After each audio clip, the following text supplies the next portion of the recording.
அண்ணா IAS academy சாதனையாளர்களின் சங்கம்.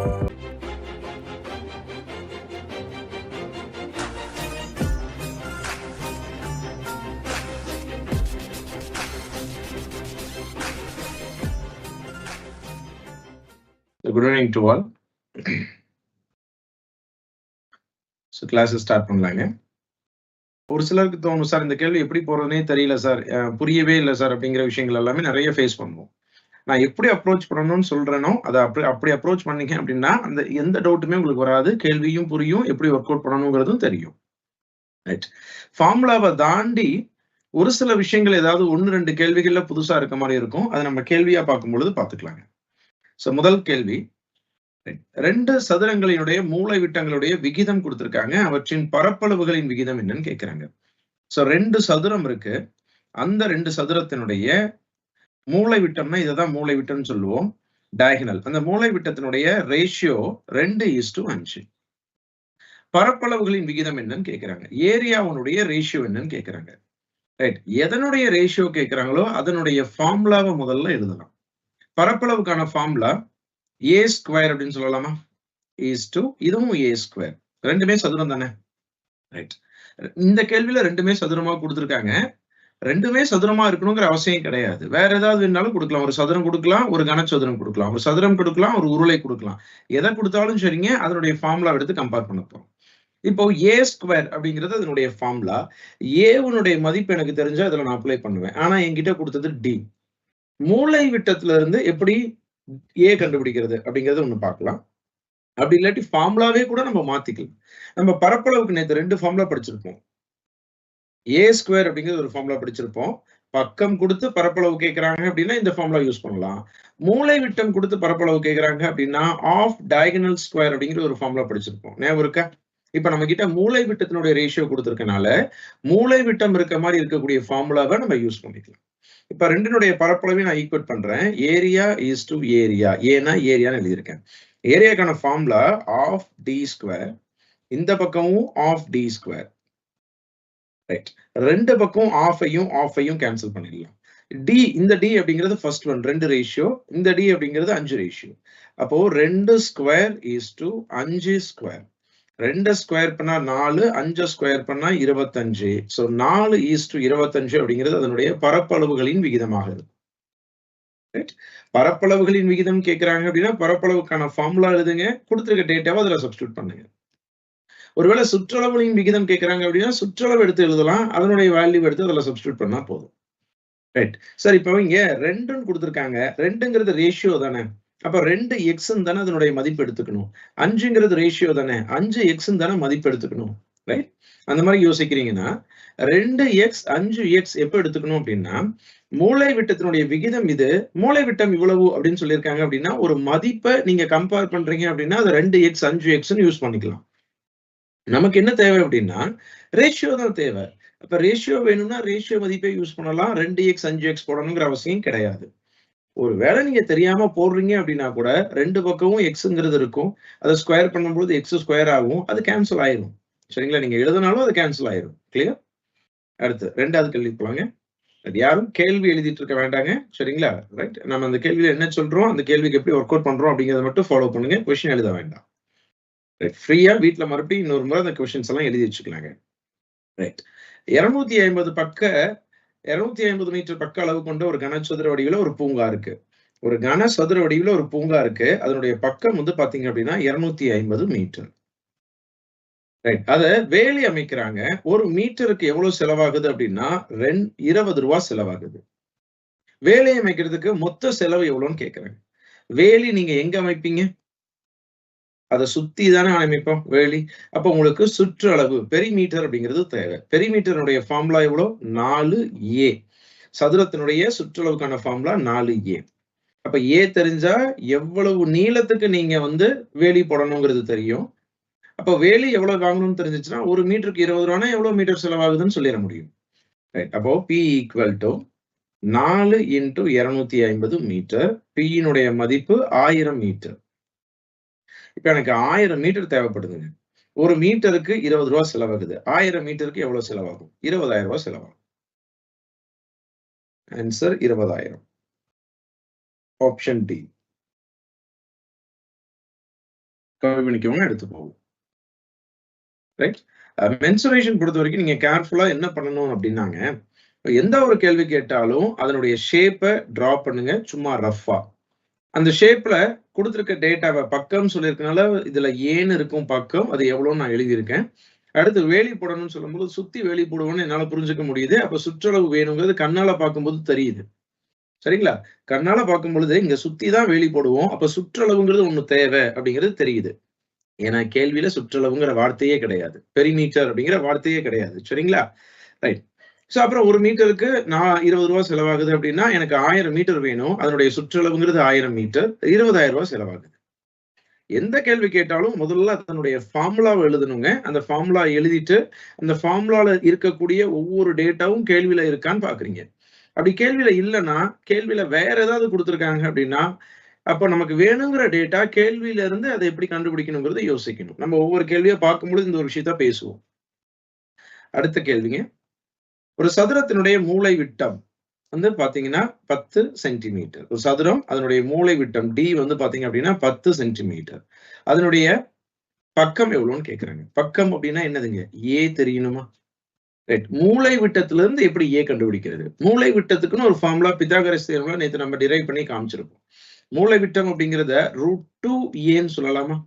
அப்ப மூலை விட்டத்தினுடைய மதிப்பை அதனுடைய √2Aங்கிற ஃபார்முலா கூட ஈக்குவேட் பண்ணா A கிடைச்சிடும். அப்போ 10 ஈக்குவல் டு √2A. சோ இதை இங்க கீழே கொண்டு வந்தோம் அப்படின்னா 10/√2 ஈக்குவல் டு A. ரைட். இதுவே ஆன்சர். இது ஆப்ஷன்ல இல்ல. அப்ப இதை சுருக்கலாம். எப்படி சுருக்கலாம் அப்படின்னா 10 5 × 2ன்னு எழுதலாமா? நான் புரியறதுக்காக ஒரு ஸ்டெப்பாவே எழுதி காமிக்கிறேன். அடுத்து இந்த 2 எப்படி எழுதலாம் அப்படின்னா 5 × √2 × √2ன்னு எழுதலாம். √2யும் √2யும் பெருக்குனா 2 வந்துருங்க. Divided by √2 equal to A. இந்த √2ம் இந்த √2ம் கேன்சலுங்க. 5√2 சென்டிமீட்டர் அப்படிங்கிறது ஆன்சர். 5√2 சென்டிமீட்டர் அப்படிங்கிறது மூலை விட்டத்தினுடைய இருந்து பக்கத்தை கண்டுபிடிச்சிருக்கும். கேள்வியில பக்கம் கேட்கலாம், சுற்றளவு கேட்கலாம், பரப்பளவு கேட்கலாம். இது எல்லாமே பாசிபிள்ங்க.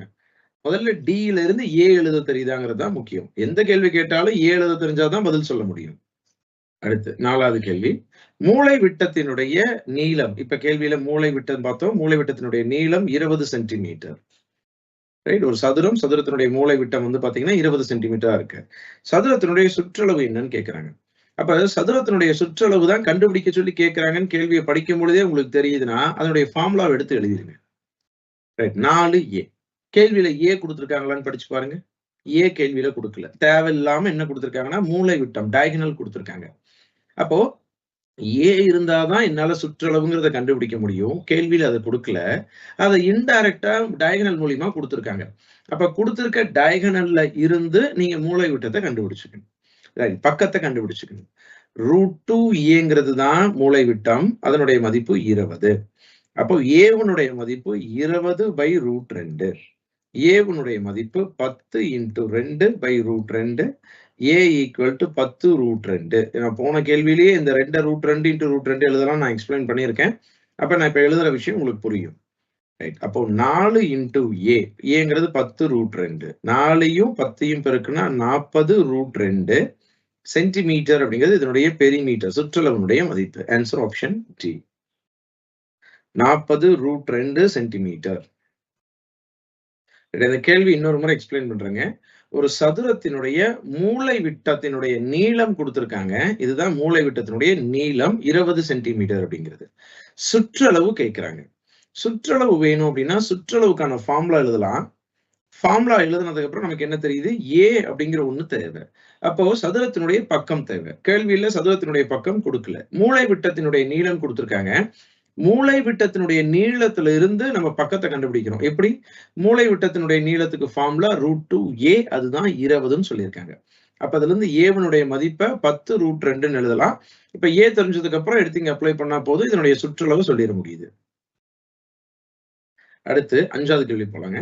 ஒரு செவ்வகத்தினுடைய நீளத்தை வந்து 2 மடங்காக்குறாங்க. ஒரு செவ்வகம் இருக்கு. அந்த செவ்வகத்துல நீளம்னு ஒண்ணு இருக்கும். இதுதான் நீளம். அதனுடைய நீளத்தை 2 மடங்கு ஆக்குறாங்க. அப்போ 2 எல்லாம் மாத்திடுறாங்க. புரிஞ்சுக்க முடியுதான்னு இன்னொரு செவ்வகமா கூட எழுதிக்கலாம். இது நார்மலா ஒரு செவ்வகம். அதனுடைய நீளத்தை 2 மடங்கு ஆக்குனாங்க அப்படின்னா 2 எல் ஆயிருமா? ஓகே. அடுத்து அதனுடைய அகலத்தை 3 மடங்கு ஆக்குறாங்க. நார்மலா அகலம் பின்னு சொல்லுவோம். 3 மடங்கு ஆக்கணும் அப்படின்னா 3b ஆயிருமா? ரைட். இப்ப இந்த சேஞ்ச் நடந்தனால என்ன மாற்றம் ஆயிருக்குங்கிறது ஆப்ஷன்ல ஒண்ணொண்ணா குடுத்திருக்காங்க. இதுல நீங்க என்ன பண்ண வேண்டாம் அப்படின்னா, நீங்களா ஒரு வேல்யூ அஸ்யூம் பண்ண வேண்டாம். ஒரு செவ்வகத்தினுடைய நீளம் என்னவாக இருந்திருக்கும்? அகலம் என்னவாக இருந்திருக்கும்? இப்ப 2 மடங்கு ஆக்குனா அது எவ்வளவு ஆயிருக்கும்? 3 மடங்கு ஆக்குனா எவ்வளவு ஆயிருக்கும்? அப்படிங்கிற மாரி எந்த வேல்யூ அஸ்யூம் பண்ண வேண்டாம். ஃபார்முலாவ அப்படியே எழுதுனா போதும். அதாவது நீளத்த 2 மடங்கு ஆக்குனாங்க அப்படின்னா, எல்லுங்கிறது 2ஆல பெருக்குனா 2 எல் ஆயிருது. அது எவ்வளவு மதிப்பு வேணாலும் இருந்துட்டு போட்டுங்க. நம்ம வேல்யூ அஸ்யூம் பண்ண வேண்டாம். பி அகலம் அப்படிங்கிறது 3 மடங்கு ஆக்குறாங்க அப்படின்னா, 3ஆல பெருக்குனா 3 மடங்கு ஆயிரும். அப்ப இதனுடைய பரப்பளவு அப்படிங்கிறத எல் இன்டு பின்னு சொல்லுவோம். இதனுடைய பரப்பளவும் எல் இன்டு பி தான். எல் இருக்க இடத்துல என்ன இருக்கு? பி இருக்க இடத்துல என்ன இருக்கோ அதை யூஸ் பண்ணிக்கலாம். So 2 L into 3 B. அப்போ 6 எல்பின்னு வருது. இப்ப இதுல இருந்து உங்களுக்கு என்ன புரியுது? சும்மாவா இருக்கும் பொழுது ஏ பரப்பளவுங்கிறது எல் இன்டு பி. இப்போ 6 இன்டு எல் இன்டு பியா மாறி இருக்கு. அப்ப எல் இன்டு பிங்கிறது பரப்பளவு 6 மடங்கு ஆயிருக்குன்னு புரிஞ்சுக்க முடியுதா? அப்ப பரப்பளவு 6 மடங்கு ஆகும். Answer. Area is multiplied by 6. Right. நீங்க இப்படியே எந்த கேள்வியா இருந்தாலும் சரி, எந்த ஃபார்முலாவா இருந்தாலும் சரிங்க, எந்த கான்செப்ட்டா இருந்தாலும் சரி, 2 மடங்கு ஆக்குறாங்க, 3 மடங்கு ஆக்குறாங்க அப்படின்னா, நீங்க என்ன பண்ணுங்க? அந்த ஃபார்முலாவ அப்படியே எழுதுங்க. 2 மடங்கு ஆகுனா 2ஆல பெருக்கி அந்த ஃபார்முலால எழுதுங்க அந்த ஆல்பபெட்ட.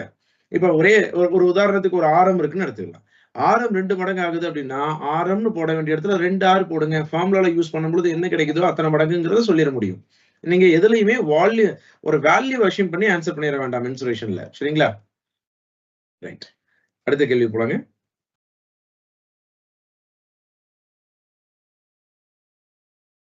6வது கேள்வி. ஒரு செவ்வக நீச்சல் தொட்டியினுடைய நீளம், அகலம், ஆழம் குடுத்திருக்காங்க. ஒரு செவ்வக வடிவத்துல ஒரு நீச்சல் தொட்டி இருக்கு. நீச்சல் தொட்டி நீளம், அகலம் எல்லாம் குடுக்குறாங்க அப்படின்னால அது வந்து கனச்செவ்வகமா மாறிடும். கேள்வியில கனச்செவ்வகம்ங்கிற வார்த்தையை அதிகபட்சமா யூஸ் பண்ணவே மாட்டாங்க. ஒரு தொட்டின்னு சொல்றாங்க அப்படின்னா, செவ்வக வடிவ தொட்டின்னு தான் சொல்லுவாங்களே தவிர, கனச்செவ்வக வடிவ தொட்டின்னு எப்பயுமே சொல்ல மாட்டாங்க. நீளம் இருக்கு 60 மீட்டர். அகலம் இருக்கு 40 மீட்டர். ஆழம் இருக்குன்னு சொன்னாவே நீங்க புரிஞ்சுக்கலாம். அது வந்து ஒரு கனச்செவ்வகம் தான் அப்படின்னு சொல்லிட்டு. 1.5 மீட்டர். இதுக்கு டைல்ஸ் போடுறாங்க. ஒரு ஸ்கொயர் ஷேப்ல டைல்ஸ் இருக்கு. அதனுடைய பக்கம் வந்து பாத்தீங்க அப்படின்னா 50 சென்டிமீட்டர். எத்தனை நம்பர் ஆஃப் டைல்ஸ் தேவைப்படும் அப்படிங்கிறது கேள்வி. ரைட். இப்ப நீங்க உட்கார்ந்திருக்க ரூம நம்ம ஒரு நீச்சல் தொட்டியா அஸ்யூம் பண்ணிக்கலாம். ரைட். நீங்க கிளாஸ் இப்ப உட்காந்து கவனிச்சுட்டு இருக்கீங்களா? ஒரு வீட்ல ஒரு ரூம்ல தானே உட்காந்து கவனிக்கிறீங்க. இப்ப அந்த ரூம்ல வந்து பாத்தீங்க அப்படின்னா, ஒரு நீச்சல் தொட்டியா நினைச்சுக்கலாம். இதனுடைய நீளம், அகலம், ஆழம் குடுத்திருக்காங்க. அடுத்து அதுக்கு டைல்ஸ் போடுறாங்க. ஒவ்வொரு டைல்ஸும் வந்து பாத்தீங்க அப்படின்னா 50 சென்டிமீட்டரா இருக்கு. அப்ப எவ்வளவு டைல்ஸ் தேவைப்படும் அப்படிங்கறத பார்ப்போம். முதல்ல நம்ம எங்கெல்லாம் அந்த நீச்சல் தொட்டிக்கு டைல்ஸ் போடுவோம் அப்படிங்கறத பார்ப்போமா? எங்கெல்லாம் போடுவோம்? உங்களுக்கு முன்னாடி இருக்கிற செவுத்துல போடுவோம். பின்னாடி இருக்கிற செவுத்துல போடுவோம். ரைட் சைடு இருக்கிற செவுரு, லெஃப்ட் சைடுல இருக்கிற செவுரு, நீங்க அடியில உட்கார்ந்து இருக்கிற ஃப்ளோர் தரைக்கு போடுவோம். மேல டாப்புக்கு போடுவோமா? டாப்புக்கு போட்டா உள்ள தொட்டிக்குள்ள நம்மளால வரவே முடியாது. அப்போ டாப்ல ஓப்பனா தான் இருக்கும். அப்போ 6 பக்கத்துல 5 பக்கத்த கவர் பண்ண போறோம். இப்ப அந்த 5 பக்கத்த கவர் பண்றத தான் இங்க நம்ம ஈக்குவேட் பண்ண போறோம். சரிங்களா? இப்ப அந்த 5 பக்கத்த எப்படி எழுதலாம் அப்படின்னா, தொட்டியினுடைய எவ்வளவு ஏரியாக்கு நம்ம பண்ண போறோமோ அதனுடைய area equal to n into ஒரு டைல்ஸ்னுடைய ஏரியா சமப்படுத்தலாமா? ஏன்னா அந்த ஷேப்பாவே காமிக்கும் பொழுது அது என்னன்னு உங்களுக்கு புரிஞ்சிருக்கும். தொட்டியினுடைய ஏரியா ஈக்குவல் டு n. என்னங்கிறது நம்பர் ஆஃப் டைல்ஸ். எத்தனை டைல்ஸ் யூஸ் பண்றோங்கிறத கண்டுபிடிக்க போறோம். ஒரு டைல்ஸ்னுடைய பரப்பளவு. ரைட். இப்போ எனக்கு 4 பக்கத்தை கவர் பண்றதுக்கான ஃபார்முலா லேட்டரல் சர்ஃபேஸ் ஏரியா நேத்து படிச்சிருப்போம். சுற்றளவுல.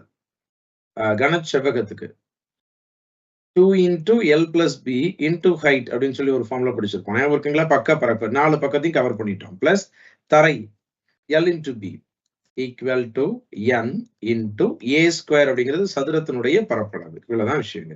ஃபார்முலா எழுதிட்டோம் அப்படின்னா எல்லா டேட்டாவும் கேள்வியில இருக்கு. எடுத்து சப்ஸ்டியூட் பண்ணா போதும். நீங்க ஃபார்முலா எடுத்து எழுதுறதுக்கு முன்னாடிங்க, ஃபார்முலால வேல்யூ சப்ஸ்டியூட் பண்றதுக்கு முன்னாடி எல்லாமே ஒரே யூனிட்டா இருக்காங்கிறது கண்டிப்பா பார்க்கணும். இங்க எல்லாமே மீட்டர்லயே இருக்கு. ஆனா இங்க சென்டிமீட்டரா இருக்கு. அப்போ 1 மீட்டர் அப்படிங்கிறது 100 சென்டிமீட்டர். அப்ப நான் 50 சென்டிமீட்டர் எப்படி மாத்துறேன் அப்படின்னா, 50 சென்டிமீட்டர் 100ஆல டிவைட் பண்ணனா அது எனக்கு மீட்டரா மாறிடுச்சு. 1/2 மீட்டர் அப்படிங்கிறது கிடைச்சிருச்சுங்க பக்கம். எடுத்து சப்ஸ்டியூட் பண்ணலாம். இப்ப 2 இன்டூ எல் வந்து பாத்தீங்க அப்படின்னா 60 பிளஸ் பி 40, ஹைட் வந்து பாத்தீங்க அப்படின்னா 1.5 பிளஸ் எல் இன்டு பி, நீளம் 60, அகலம் 40, equal to N into 1/2 the whole square. 1/2வையும் டிவைட் பண்ணி 0.5ன்னு கண்டிப்பா எழுதிக்க வேண்டாங்க. தசம எண்களா எப்பயுமே உங்களுடைய கணக்குக்குள்ள நீங்க எதையுமே மாத்தாதீங்க, பின்ன எண்களாகவே வச்சுக்கோங்க. ரைட். சோ 2 இன்டு 60யும் 40யும் கூட்டினா 100 இன்டு 1.5 பிளஸ் 6ஐயும் 4ஐயும் பெருக்குனா 24, 2 0 பெருக்குனா 2 0, 2400 n இன்டு 1/4.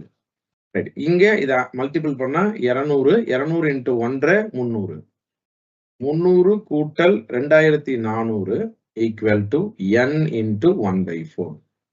ஸோ 2700 இன்டு இந்த 1/4 ஈக்குவல் டு அந்த பக்கம் போகும்போது தலைகீழ போகும். 1/4ங்கிறது 4ஆ போகும், என்னுடைய வேல்யூ. ஸோ 10,800 அப்படிங்கிறது இதனுடைய ஆன்சர். எத்தனை நம்பர் ஆஃப் டைல்ஸ் நமக்கு தேவைப்படும் அப்படின்னா 10,800 டைல்ஸ் தேவைப்படும் அந்த ரூம் ஃபுல்லா அப்ளை பண்றதுக்கு, அந்த தொட்டி ஃபுல்லா நம்ம கவர் பண்றதுக்கு. கிளியர்?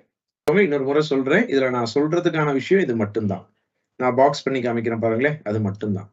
4 பக்கத்தை கவர் பண்றதுக்கான ஃபார்முலா கன செவ்வகத்துல கியூபாய்டுல பக்க பரப்புன்னு ஒரு ஃபார்முலா பார்த்திருப்போம். 2 into L plus B into height. 4 பக்கத்தை கவர் பண்றதுக்காக அந்த ஃபார்முலா. அடுத்து தரையிலேயே நம்ம டைல்ஸ் போடுவோம், அதனால தர எல் இன்டூ பி. அப்ப 5 பக்கத்தை நம்ம கவர் பண்ணிட்டோம். அப்போ n அப்படிங்கிறது நம்பர் ஆஃப் டைல்ஸ் இன்டூ ஒரு டைல்ஸினுடைய பரப்பளவு. ஏன்னா எல்லா டைல்ஸும் ஒரே சைஸ்ல தானே இருக்க போகுது. ரைட். அப்போ இதை எடுத்து சப்ஸ்டியூட் பண்றோம். நீங்க சப்ஸ்டியூட் பண்றதுக்கு முன்னாடி என்னுடைய வேல்யூ, அதாவது ஏ உடைய வேல்யூ ஒரே யூனிட்ல எழுதணுங்கிறதுக்காக 1/2 மீட்டர்னு எழுதியிருக்கேன். நோட் பண்ணிக்கோங்க. அடுத்த கேள்வி போலாங்க. அடுத்த கேள்வி 7வது. ஒரு செவ்வக வடிவ நிலத்தினுடைய பரப்பளவு, ஒரு செவ்வகம் இருக்கு, அதனுடைய பரப்பளவு கொடுத்திருக்காங்க. A equal to 836 metre square. அதுல ஒரு பக்கம் வந்து 22 மீட்டர் அப்படின்னு சொல்லியிருக்காங்க. அந்த நிலத்தினுடைய சுற்றளவு கேட்கிறாங்க. என்ன கண்டுபிடிக்க சொல்லி கேட்கிறாங்க? சுற்றளவு கேட்கிறாங்க. சுற்றளவுக்கான ஃபார்முலா எழுதுங்க. AP ஈக்குவல் டு செவ்வகத்தினுடைய சுற்றளவுடைய ஃபார்முலா 2 இன்டூ எல் பிளஸ் பியா. அப்ப நீங்க கேள்வியில கேட்ட சுற்றளவு கண்டுபிடிக்கணும்னா உங்ககிட்ட எல் வேணும், பி வேணும். கேள்வியில இருக்கா? இல்ல. ஒரு பக்கம் கொடுத்திருக்காங்க, ஏதாவது ஒண்ணு எல்லவோ பிஓ வச்சுக்கலாம். இன்னொரு பக்கம் இல்ல. இன்னொரு பக்கத்தை கேள்வியில கொடுக்காம தேவையில்லாம என்ன கொடுத்திருக்காங்க அப்படின்னா பரப்பளவு கொடுத்திருக்காங்க. அப்ப அந்த பரப்பளவுல இருந்து இன்னொரு பக்கத்தை நீங்க கண்டுபிடிச்சீங்கன்னா தான் இந்த கேள்விக்கு பதிலே சொல்ல முடியும். நான் சொல்றது புரியுதா அப்படிங்கறது பாருங்க. எப்படி ஒரு மென்சுரேஷனுடைய கேள்வி அப்ரோச் பண்ணணுங்கிறத நான் சொல்லிட்டு இருக்கேன். ரைட். எடுத்தோடனே நான் இதை எழுதி அதை எழுதி ஒர்க் அவுட் பண்ண ஆரம்பிக்கல. என்ன கொடுத்திருக்காங்க, என்ன கண்டுபிடிக்க சொல்லி கேட்கிறாங்கன்னு நான் எழுதுறேன். எனக்கு கண்டுபிடிக்க வேண்டியது எல்லும் பியும் வேணும். எல்லும் பியும் இருந்தாதான் என்னால சுற்றளவு கண்டுபிடிக்க முடியும். கேள்வியில ஒரு பக்கம் கொடுத்திருக்காங்க, அதுக்கு பதிலா இன்னொரு பக்கத்துக்கு பதிலா பரப்பளவு கொடுத்திருக்காங்க. அப்போ பரப்பளவுல இருந்து இன்னொரு பக்கத்தை கண்டுபிடிச்சுக்கிறேன். அதுக்கப்புறம் தான் என்னால தேவையான விஷயத்த கண்டுபிடிக்க முடியும். இப்ப பரப்பளவுக்கான ஃபார்முலா எல் இன்டு பி. இதுல 836ங்கிறது பரப்பளவு, ஒரு பக்கம் 22. இதுல எந்த பக்கம் தெரியாது, அதனால பொதுவாவே வந்து எல்ன்னு நான் எழுதிக்கிறேன். Into B. 836 divided by 22 equal to B. So இதை கேன்சல் பண்ணோம் அப்படின்னா எனக்கு 38 அப்படிங்கிறது கிடைக்கும். அது பியினுடைய மதிப்பு. இப்ப அது பின்னு எடுத்துக்க கூடாது. ஏன்னா நம்ம முதல்லயே இன்ட்ரோடக்ஷன்லயே பேசியிருக்கோம், நீளம் அப்படிங்கிறது அகலத்தை விட பெருசா இருக்கும். அப்ப இந்த ரெண்டுல எது பெருசா இருக்கோ அதை நீளமாக நம்ம எடுத்துக்கலாம். ரைட். அப்போ நீளம் அப்படிங்கிறது 38, அகலம் அப்படிங்கிறது வந்து பாத்தீங்கன்னா 22.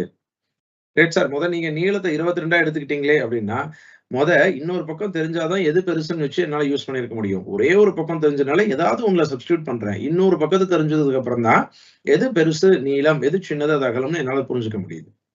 ரைட். அப்போ 2 இன்டூ எல் அப்படிங்கிறது 38 பிளஸ் 22. ஸோ 2 இன்டூ 60 120 மீட்டர் அப்படிங்கிறது answer. Option B. Right. Sir இப்போ நீங்க 28 எதை எடுத்திருந்தா என்ன சார்? ரெண்டையும் கூட்டி தானே செஞ்சிருக்கீங்க. 38ல 22 கூட்டினா என்ன, 22ல 38 கூட்டினா என்ன, ரெண்டும் ஒண்ணு தானே. ஏன் இப்ப நீங்க தேவையில்லாம லென்த் பிரெத்தை பத்தி எல்லாம் பேசியிருக்கீங்க அப்படின்னா, ஒருவேளை உங்களுடைய கேள்வி நீளம் எவ்வளவுன்னு கேள்வி கேட்கறாங்கன்னா அதுல எது நீளம்னு தெரிஞ்சாதான் அதனுடைய மதிப்பு நீளம் நம்மளால பதில் சொல்ல முடியும். சோ அதுக்காக அந்த நீளம் அகலம்ங்கிற விஷயத்தை பத்தி பேசியிருக்கீங்க. அடுத்த கொஸ்டின் 8th கொஸ்டின்ல ஒரு ரூமுக்கு வந்து பாத்தீங்க அப்படின்னா கார்பரேட் பண்றாங்க. அந்த ரூமினுடைய லென்த் வந்து பாத்தீங்க அப்படின்னா 13 மீட்டர், பிரெத் வந்து பாத்தீங்க அப்படின்னா 9 மீட்டர்.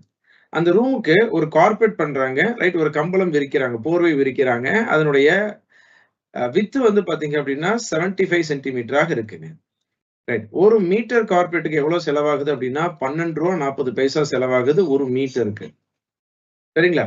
ரைட். இப்ப மொத்தம் எவ்வளவு செலவாகும் அப்படிங்கிறது கேள்வி. முதல்ல கேள்வி புரியுதான்னு பாருங்க. ஒரு ரூமுக்கு வந்து நீங்க உட்கார்ந்திருக்க ரூமையே எடுத்துக்கலாம். நீங்க உட்கார்ந்திருக்க ரூமினுடைய நீள அகலத்தை குடுத்திருக்காங்க. அதுக்கு கார்பெட். அதுக்கு மேல வந்து பாத்தீங்க அப்படின்னா, ஒரு போர்வ போட்டு தரை விரிக்கிறாங்க. அதனுடைய அகலம் குடுத்திருக்காங்க அந்த மேட்டுக்கு. இப்போ எவ்வளவு செலவாகும்? ஒரு மீட்டருக்கு வந்துட்டு ₹12.40 செலவாகுதுன்னு சொல்லியிருக்காங்க. ரைட். இத எப்படி ஈக்குவேட் பண்ணலாம்? நீங்க உட்கார்ந்திருக்க ரூமினுடைய ஏரியாவும், கார்பெட்டினுடைய ஏரியாவும் ஈக்குவலா இருக்குமா? ரைட். அததான் எழுதப் போறோம். Area of the room. அறையின் பரப்பளவு equal to area of carpet. Right. என்ன எழுதியிருக்கோம்? அறையினுடைய பரப்பளவு ஈக்குவல் டு போர்வையின் பரப்பளவு. ரைட். இதனுடைய பரப்பளவுக்கான ஃபார்முலா L இன்டு B. இதனுடைய பரப்பளவு L இன்டு B. இதுல L அப்படிங்கிறது 13, B அப்படிங்கிறது 9. இங்க L அப்படிங்கிறது நம்ம கிட்ட கேள்வியில கொடுக்கல. சரிங்களா? நீளத்தை கேள்வியில கொடுக்கல. நீளத்தை பத்தி கேள்வியில பேசவும் இல்ல. நீளத்தை கண்டுபிடிங்கிற ஒரு விஷயத்தை பத்தி கேள்வியில சொல்லவே இல்ல. ரைட். ஆனா நீளத்தை கண்டுபிடிக்க போறோம். ரைட். ஏங்கிறதெல்லாம் பேசுவோம். இப்போ B வந்து பாத்தீங்க அப்படின்னா 75 சென்டிமீட்டர்னு சொல்லியிருக்காங்க. ஒரே யூனிட்டா எழுதணும் அப்படின்னா 75/100ன்னு எழுதுனா மீட்டரா மாறிடுமா? ரைட். அப்ப 75/100 அப்படின்னு எழுதிக்கிறேன். 0.75 எழுதலாமா? தயவு செய்து வேண்டாம். 75/100 இருக்கட்டும். வேணா சுருக்கி 3/4ன்னு எழுதுங்க. 0.75ன்னு எழுத வேண்டாம். ரைட். ஈக்குவல் டு இந்த பக்கம் கொண்டு வருவோமா? 13 × 9 இன்டு இது ரெசிப்ரோக்கல் தலைகீழ வந்துச்சு அப்படின்னா 100/75 ஈக்குவல் டு L. 25ஆல கேன்சல் பண்ணோம் அப்படின்னா இது 4 முறை, இது 3 முறை. 3யும் 9யும் கேன்சல் பண்ணேன் அப்படின்னா 3 முறை. 3 × 4 12, 12 × 13 156 மீட்டர் அப்படிங்கிறது நீளம். அந்த போர்வையினுடைய நீளத்தை நம்ம கண்டுபிடிச்சிருக்கிறோம். ரைட். ஏன் அந்த நீளத்தை கண்டுபிடிச்சிருக்கிறோம் அப்படின்னா, கேள்வியில ஒரு மீட்டருக்கு ₹12.40 செலவாகுதுன்னு சொல்லியிருக்காங்க. அப்ப நான் எவ்வளவு மீட்டர் நீளம் வாங்குறோம் அப்படின்னு தெரிஞ்சாதானே என்னுடைய செலவை சொல்ல முடியும். அப்ப அந்த ரூமு ஃபுல்லா நான் அந்த போர்வை போடுறதுக்கு எனக்கு 156 மீட்டர் தேவைப்படுது. அப்போ ஒரு மீட்டர் ₹12.40னா 156 மீட்டர் எவ்வளவு? 156 12 மல்டிபிள் பண்ணோம் அப்படின்னா நமக்கு ₹1934.40 அப்படிங்கிறது ஆன்சரா கிடைக்கும். ₹1934.40 மொத்த செலவு. நோட் பண்ணிக்கோங்க.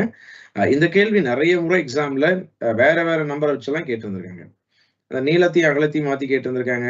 ஒரு மீட்டருக்கு ஆகக்கூடிய செலவை மாத்தி கேட்டிருந்திருக்காங்க. சரிங்களா? மொத்தத்துல வந்து இந்த கான்செப்ட நிறைய முறை எக்ஸாம்ல கேட்டிருந்திருக்காங்க. நோட் பண்ணிக்கோங்க.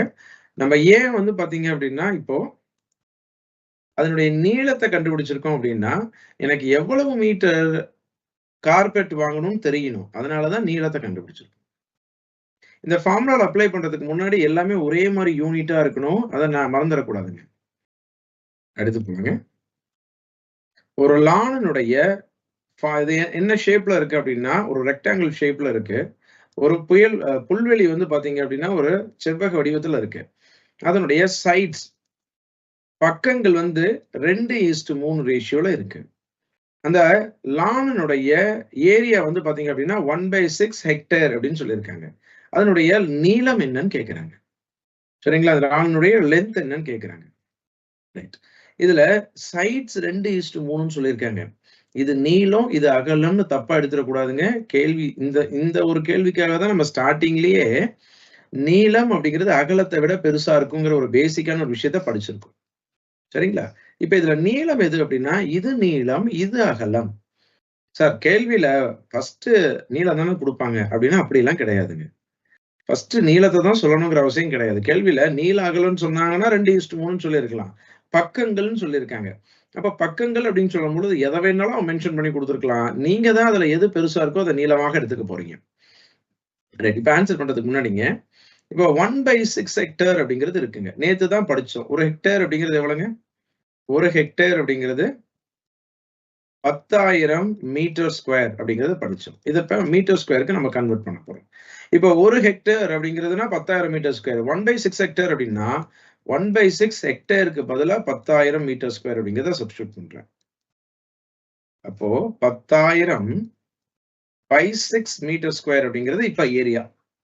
சரிங்களா? ரைட். இப்ப ஃபார்முலா எழுதலாம். Area equal to L into B. Area அப்படிங்கிறது 10,000/6 ஈக்குவல் டு நீளம் அப்படிங்கிறது 3x, அகலம் அப்படிங்கிறது 2x. சரி, ரேஷியோல இழுக்கும் போது நீங்க 2, 3 எழுதலாம்னு சொன்னீங்களே, முதல் கேள்வியில அப்படிதானே போட்டீங்க. இங்க ஏன் 2x, 3x போட்டிருக்கீங்க அப்படின்னா, ஈக்குவல் டு மதிப்பு கூட கம்பேர் பண்றேன். 10,000/60ங்கிறது 6ங்கிறார்.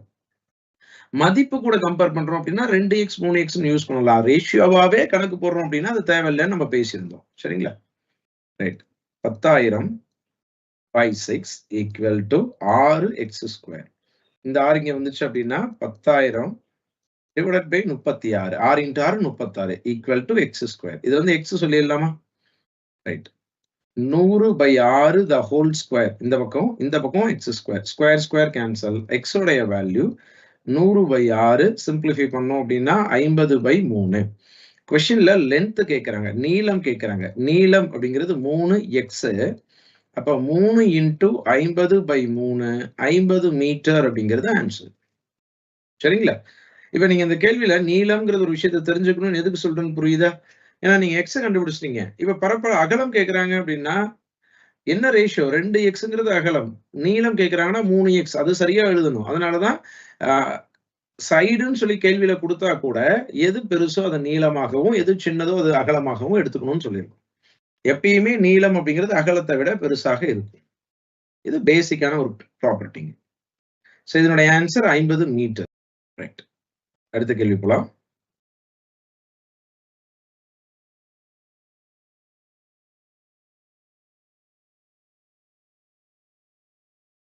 ரைட். அடுத்த கேள்வி 10வது கேள்விங்க. 8 மீட்டர் நீளமும் 5 மீட்டர் அகலமும் இருக்கக்கூடிய அறையினுடைய உட்புறமாக சுற்றி வர 0.4 மீட்டர் அகலத்திற்கு ஒரு சிவப்பு வண்ணப்பாதை பூசப்படுகிறது. சிவப்பு வண்ணப்பாதையினுடைய பரப்பளவு என்னன்னு கேட்கறாங்க. ஒரு ரூமினுடைய லென்த்தும் பிரெத்தும் கொடுத்திருக்காங்க. 8 மீட்டர் 5 மீட்டருங்க. ஒரு ரெட் கலர்ல ஒரு பார்டர் போடுறாங்க. யூனிஃபார்ம் வித் எவ்வளவு அப்படின்னா 0.4 மீட்டர் வித்ல ஒரு பார்டர் போடுறாங்க. இந்த பார்டர் எங்க போடுறாங்க அப்படின்னா all around at it's inside உள்ள போடுறதா சொல்லியிருக்காங்க. ஏரியா ஆஃப் த பார்டர்னு கேட்கறாங்க. ரைட். அதாவது ஒரு ரூம் இருக்கு.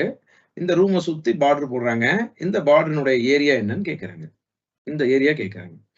2 ரெக்டாங்கிள் கண்டுபிடிச்சு மைனஸ் பண்ணணும்னு அவசியம் கிடையாது. ஒரே ரெக்டாங்கிளா எழுதிக்கலாம்.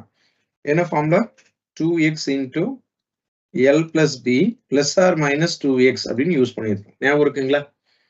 சார் அதை நீங்க பார்க்குக்கு பிளாட்ஃபார்ம் போடுறாங்க அப்படிங்கிற இடத்துல தானே சொன்னீங்க. பார்க்குன்னு சொல்லும் போது பிளாட்ஃபார்ம், ஒரு ரூமுன்னு சொல்லும் பொழுது அதுக்கு பார்டர் போடுறாங்கன்னு சொல்லியிருக்காங்க. எல்லாம் ஒரே கான்செப்ட் தானே. ரைட். அப்போ 2 x உடைய வேல்யூ 0.4. ரைட். அந்த வித்து எவ்வளவு கொடுத்திருக்காங்களோ அதுதான் அதனுடைய அகலம் 0.4. நீளம் அப்படிங்கிறது பார்க் இந்த ரூமினுடைய நீளம், அகலம் அப்படிங்கிறது ரூமினுடைய அகலம். இன்சைடுன்னு சொல்லியிருக்காங்க. சரிங்களா? உட்புறமாகன்னு சொல்லியிருக்காங்க. உட்புறமாக போட்டாங்க அப்படின்னா ஃபார்முலால மைனஸ் போடணும். வெளிப்புறமாக போட்டிருந்தாங்க அப்படின்னா ஃபார்முலால பிளஸ் போடணும். இவ்வளவுதான் விஷயங்க. அப்ப 2 இன்டு 0.4 இவ்வளவுதான். ஒர்க் அவுட் பண்ணிடலாமா? ரைட். இதை மல்டிபிள் பண்ணா 0.8. இது ரெண்டையும் ஆட் பண்ணோம் அப்படின்னா 13 மைனஸ் 0.8. So 0.8 into 12.2. ரைட். இப்ப இதை மல்டிபிள் பண்ணோம் அப்படின்னா 8ஐயும் 122ஐயும் மல்டிபிள் பண்ணும் பொழுது 976. இப்ப புள்ளி வைக்கலாம். இங்க ஒரு புள்ளி, இங்க ஒரு புள்ளி. அப்ப 2 புள்ளி தள்ளி புள்ளி வைக்கணும். இப்ப 9.76 76 மீட்டர் ஸ்கொயர் அப்படிங்கிறது ஆன்சர். Option A. இப்ப நான் இந்த ஷேட் பண்ணதனுடைய ஏரியா மட்டும் கண்டுபிடிச்சிருக்கேங்க. 9.76 மீட்டர் ஸ்கொயர். இந்த இடத்துல நீங்க பார்டரோட சேர்த்து மொத்தம் எவ்வளவு ஏரியா, பார்டர் இல்லாம எவ்வளவு ஏரியா, அது ரெண்டையும் கழிக்கணுங்கிற அவசியம் கிடையாது. நோட் பண்ணிக்கோங்க. அடுத்து போலாம். So, இந்த டைப் ஆஃப் கொஸ்டின் எக்ஸாம்ல ரொம்ப ரொம்ப இம்பார்ட்டன்ட்.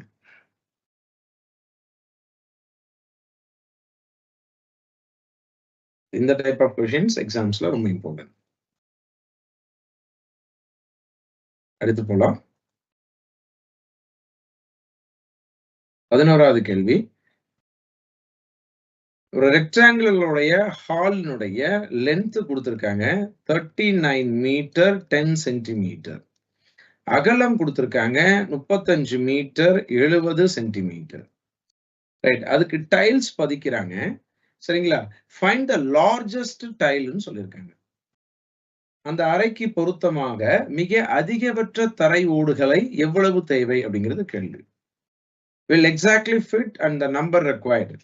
அதாவது எத்தனை டைல்ஸ் தேவை அப்படின்னு கேட்டிருந்திருக்காங்க. நம்ம ஆல்ரெடி ஒரு நீச்சல் தொட்டிக்கு டைல்ஸ் போடுற மாதிரி கேள்வி பார்த்திருந்தோம். இப்போ ஒரு ரூமுக்கு நீள அகலத்தை கொடுத்துட்டு அதுக்கு டைல்ஸ் போடணும். ஆனா அந்த டைல்ஸ் வந்து ஒரு ஸ்கொயர் டைல்ஸ்ன்னு சொல்லி இங்கிலீஷ்ல கொடுத்துருக்காங்க. தமிழ் அதை மென்ஷன் பண்ணல. ரைட், ஒரு சதுர வடிவம் தாங்க. ஒரு செவ்வக வடிவ அறைக்கு தரை ஓடு போடப்பட்டால் அந்த தரைக்கு அந்த அறையை பொருத்தமாக மிக அதிகபட்ச தரை ஓடுகள் சதுரம்னு கொடுக்கணுங்க. சதுரம்னு கொடுக்கல அப்படின்னா கூட நம்மளால அது சதுர டைல்ஸ்ன்னு புரிஞ்சுக்க முடியும். என்ன காரணம் அப்படின்னா அதனுடைய பக்கம் வந்து பாத்தீங்க அப்படின்னா டேட்டா கொடுக்காம இருக்காங்க அப்படின்னா அது சதுரமாக மட்டும்தான் இருக்க முடியும். ஏன்னா சதுரம் அப்படின்னு சொல்லும் பொழுதுங்க ஏங்கிறது மட்டும்தான் பக்கம். அதை வந்து கேள்வியிலிருந்தே நம்மளால கண்டுபிடிச்சிக்க முடியும். இதே ஒரு செவ்வக டைல்ஸ்னா செவ்வகத்துல டைல்ஸ்னே பேச மாட்டாங்க எப்பயுமே. அப்ப நீளம் அகலம்னு 2 டேட்டா இருக்கு. கண்டிப்பா அந்த டேட்டாவை பத்தி கேள்வியில கொடுத்தே ஆகும். ரைட், இப்ப இது எப்படி ஆன்சர் பண்ணலாம் அப்படின்னா ஃபர்ஸ்ட் இதெல்லாம் ஒரே யூனிட்டா மாத்தலாம். ரைட், 1 மீட்டர் அப்படிங்கிறது 100 சென்டிமீட்டர். அப்ப 39 மீட்டர் அப்படிங்கிறத 3900 பிளஸ் ஒரு 10 சென்டிமீட்டர் சேர்ந்துச்சுன்னா 3910 சென்டிமீட்டர்னு சொல்லலாம் நீளத்தை. ஸோ 3500 பிளஸ் ஒரு 70 3570 சென்டிமீட்டர் அப்படிங்கிறது அதனுடைய அகலம்.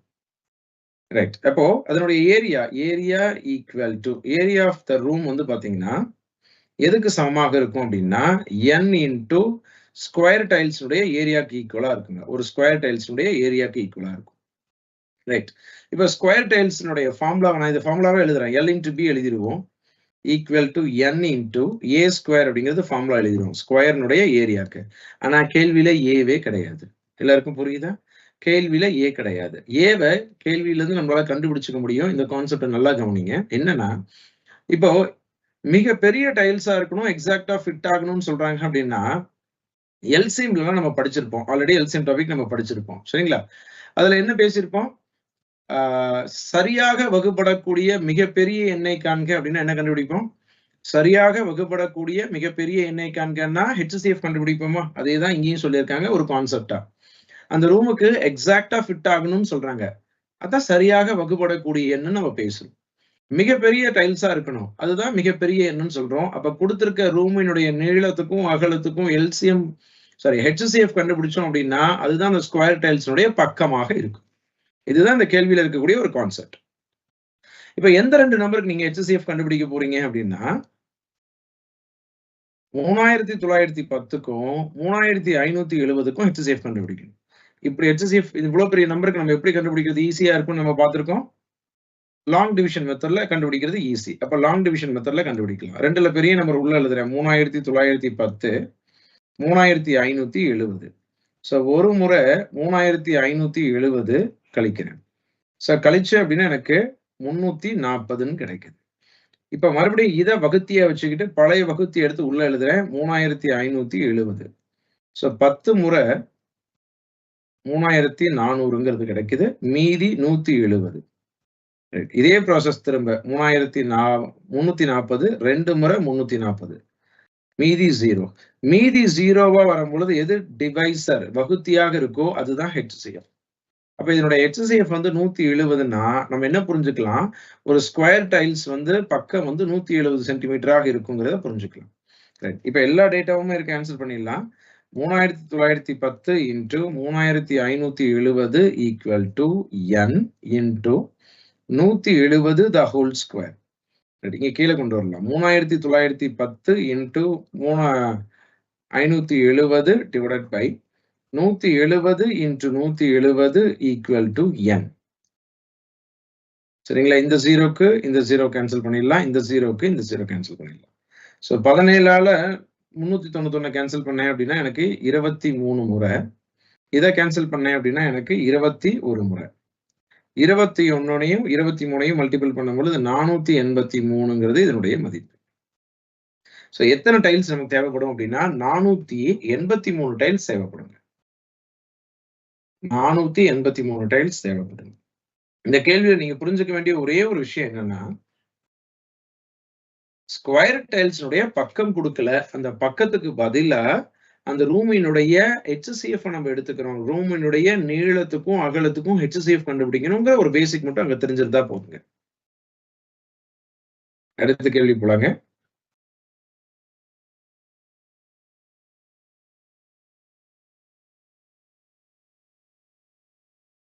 அடுத்த கேள்வி 12வது கேள்வி.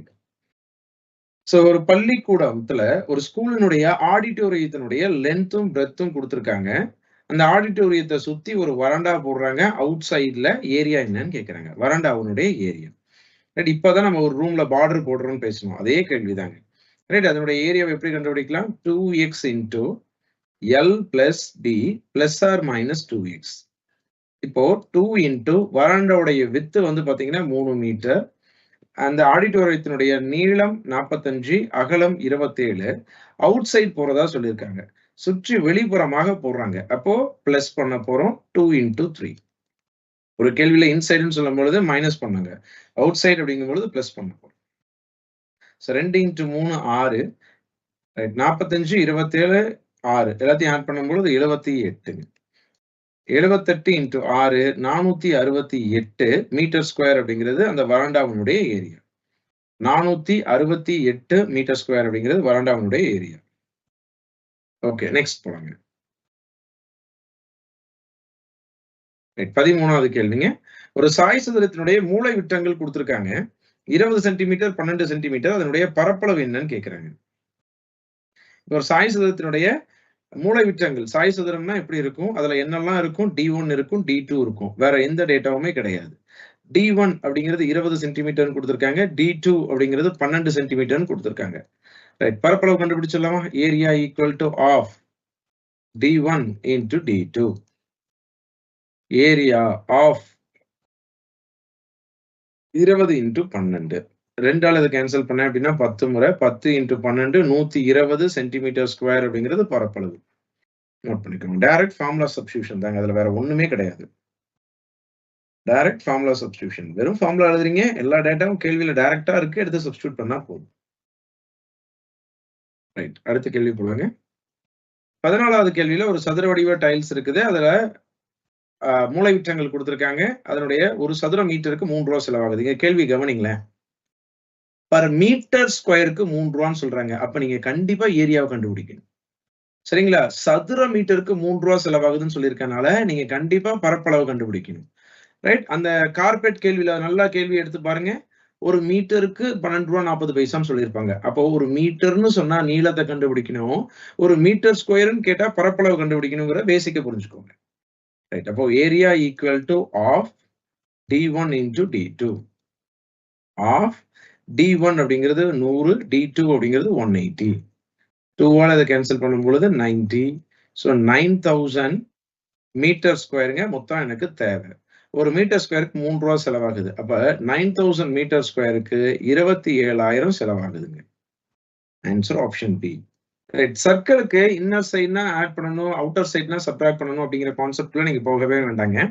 சர்க்கிள்ல கொடுத்துருப்பாங்க. ரைட், கேபிட்டல் ஆரையும் ஸ்மால் ஆரையும் மைனஸ் தான் பண்ண போறோம் டிஃபால்ட். சரிங்களா? கேபிட்டல் ஆரையும் ஸ்மால் ஆரையும் மைனஸ் தான் பண்ண போறோம் டிஃபால்ட்டா. இதுல இன்னர் அவுட்டர் அப்படிங்கறத பத்தி நீங்க யோசிச்சுக்க வேண்டாம். ஏன்னா சர்க்கிளை பொறுத்த வரைக்கும் அப்படி இருக்காது. ரெக்டாங்கிள் தான் இன்னர் அவுட்டர் அப்படிங்கிற ஒரு விஷயம் இருக்குங்க.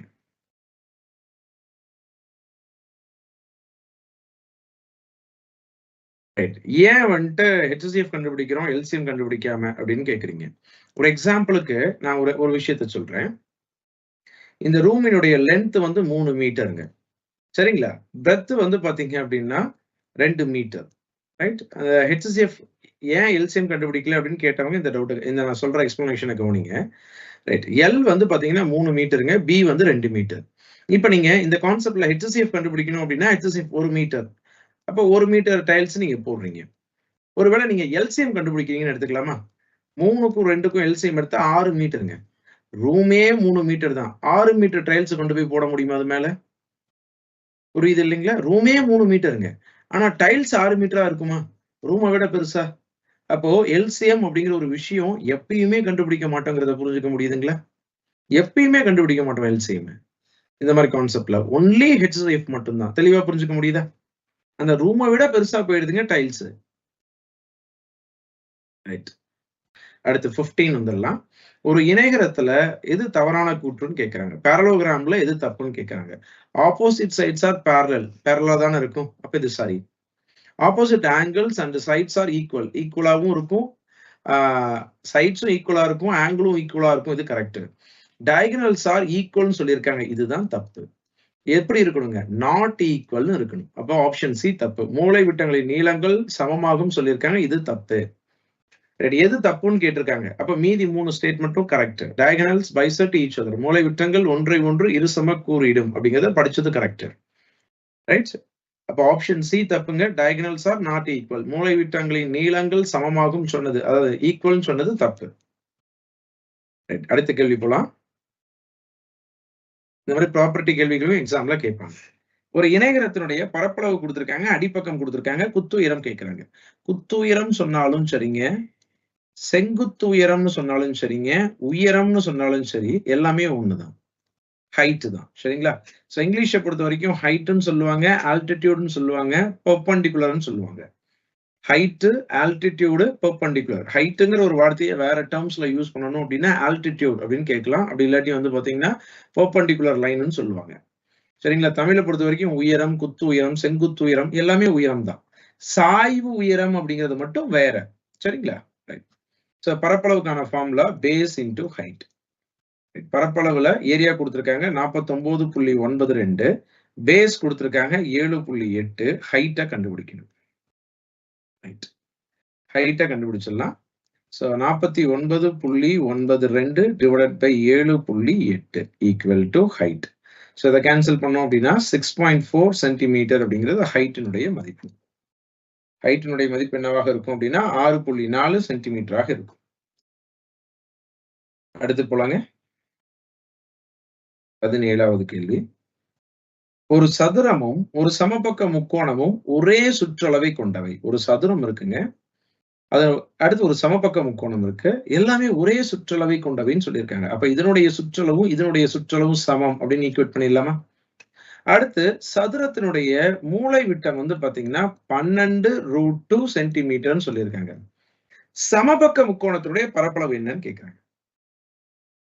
இப்போ ஒரு சமபக்க முக்கோணத்தினுடைய பரப்பளவு நம்ம எதுல இருந்து கண்டுபிடிப்போம்? அதனுடைய ஃபார்முலால இருந்து கண்டுபிடிப்போம். சமபக்க முக்கோணத்தினுடைய பரப்பளவுக்கான ஃபார்முலா என்ன அப்படிங்கறது எழுதுவோமா?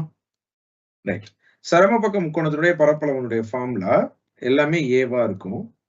ஃபார்முலா √3/4a² அப்படிங்கிற ஒரு ஃபார்முலா படிச்சிருப்போம். √3/4a².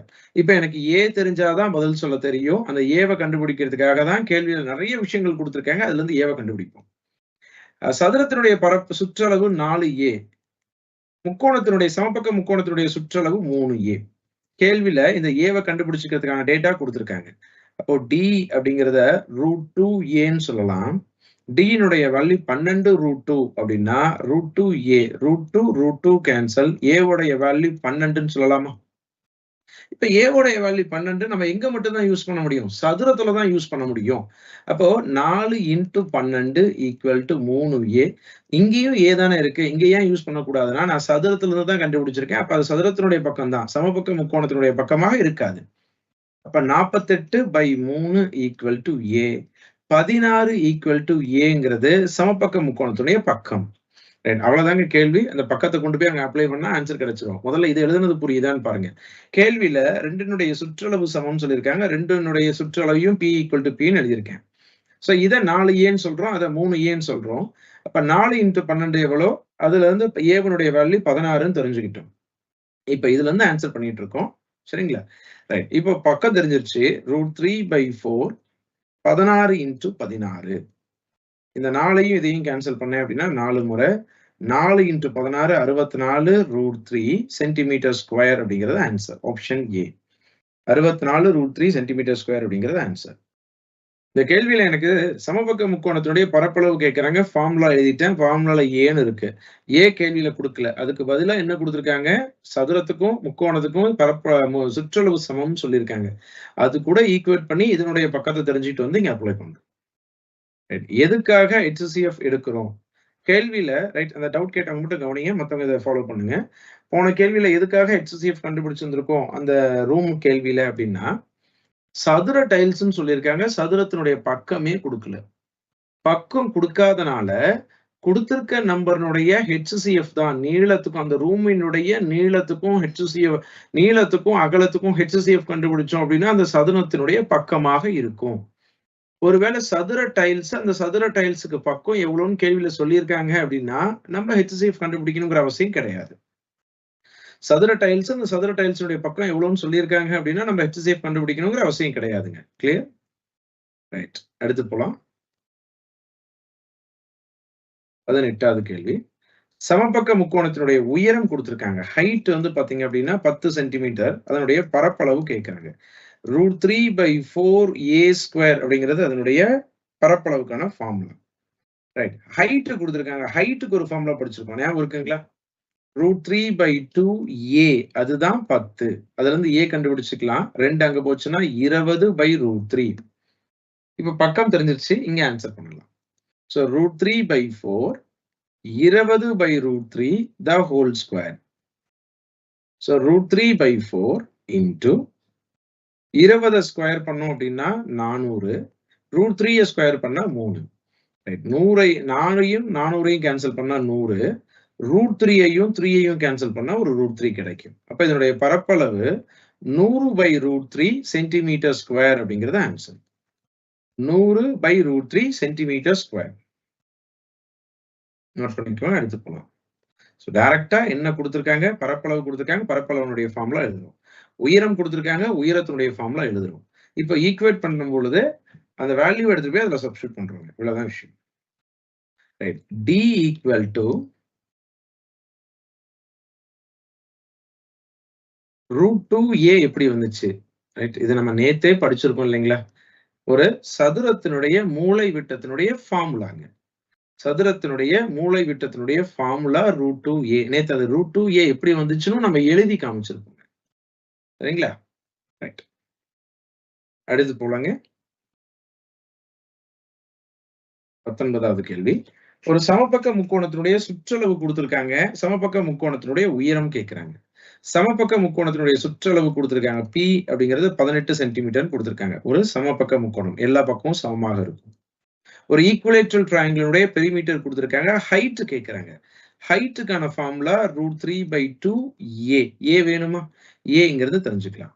3a அப்படிங்கிறது தான் 18. ரைட். 3aங்கிறது ஃபார்முலா. a equal to 6. இங்க யூஸ் பண்ணலாமா?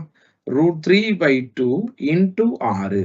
இந்த 2ஐயும் 6ஐயும் கேன்சல் பண்ணா 3. அப்ப ஹைட் அப்படிங்கிறது 3√3 சென்டிமீட்டர் அப்படிங்கிறது ஆன்சர். 3√3 சென்டிமீட்டர். நோட் பண்ணிக்கோங்க. இந்த முக்கோணம் அப்படிங்கிறதெல்லாம் பெருசா எதுவும் கணக்கு போடுற மாதிரியான கேள்விகள் எல்லாம் பெருசா இருக்காதுங்க. டைரக்டா ஃபார்முலா சப்ஸ்டிட்யூட் பண்ற மாதிரியான விஷயங்கள் தான் இருக்கும். ரைட். அடுத்து போவோம். 20வது கேள்வி. ஒரு செங்கோண முக்கோணம் பரப்பளவு அதன் அடிப்பக்க அளவை விட 40 மடங்கு எனில் அதனுடைய உயரம் என்ன அப்படிங்கறத கேட்கிறாங்க. ஒரு செங்கோண முக்கோணம் இருக்குங்க. அந்த செங்கோண முக்கோணத்தினுடைய பரப்பளவு அடிப்பக்கத்தை விட 40 மடங்குன்னு சொல்லியிருக்காங்க. செங்கோண முக்கோணத்தினுடைய பரப்பளவுக்கான ஃபார்முலா என்னதுங்க? இது பேஸ், இது ஹைட்னு சொல்லுவோம். அப்ப பரப்பளவுக்கான formula half into base into height. இப்ப இந்த ஒரு கேள்வியில the area of right angle triangle is 40 times its base ன்னு சொல்லியிருக்காங்க. அதனுடைய அடிப்பக்கத்து மாதிரி 40 மடங்கு ஏரியான்னு சொல்லியிருக்காங்க. அப்ப ஏரியாக்கு பதிலா 40b அப்படின்னு எழுதலாமா? அப்போ 1/2b இன்டு ஹைட்டை தான் நம்ம கண்டுபிடிக்கணும். ரைட். 2 பக்கம் b கேன்சல் பண்ணிடலாம். இந்த 2 அங்க போச்சு அப்படின்னா 80 சென்டிமீட்டர் அப்படிங்கிறது ஹைட்டினுடைய மதிப்பு. Answer option C. 80 சென்டிமீட்டர் அப்படிங்கிறது ஹைட்டினுடைய மதிப்பு. என்ன பண்ணியிருக்கோம்? பேஸ் வந்து பாத்தீங்க அப்படின்னா, அதாவது அதனுடைய பரப்பளவு அடிப்பக்கத்து மாதிரி 40 மடங்குன்னு சொல்லியிருக்காங்க. அப்ப பரப்பளவுக்கு பதிலா 40bன்னு எழுதுறோம். 2 பக்கம் b கேன்சல் ஆயிடுது. 1/2 அந்த பக்கம் போகும்போது 2ஆ போகும். 40 × 2 80. 80 சென்டிமீட்டர் அப்படிங்கிறது இதனுடைய ஹைட்டுங்க. 20வது கேள்வியினுடைய ஆன்சர். ரைட், அடுத்த கேள்வி போலாம்.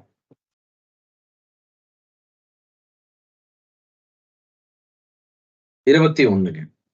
ஏபிசி ஒரு செங்கோண முக்கோணத்தின் 3 பக்கங்கள் எனவும் அவற்றின் பெரிய பக்கம் சி எனவும் இருப்பின் கீழ்கண்ட தொடர்புகளில் எது சரியானது? ஏபிசிங்கிறது length of 3 sides of right angle ட்ரையாங்கிள்ஸ்ங்க. லார்ஜஸ்ட் சைடு வந்து சி அப்படின்னு சொல்லியிருக்காங்க. அதனுடைய ரிலேஷன் என்னன்னு கேட்குறாங்க. ரைட் ஆங்கிள் ட்ரையாங்கிள்னா ஒரு ரைட் ஆங்கிள் ட்ரையாங்கிள் நான் ஃபார்ம் பண்றேன். இது ஏ, இது பி, இது சியா. அப்போ ஏசி ஸ்கொயர் அப்படிங்கிறத a b square plus BC ஸ்கொயர்னு எழுதலாமா? Pythagoras theorem. Right angle triangle அப்படின்னா இருக்கிற ஒரே கண்டிஷன் பித்தாகரஸ் தாங்க.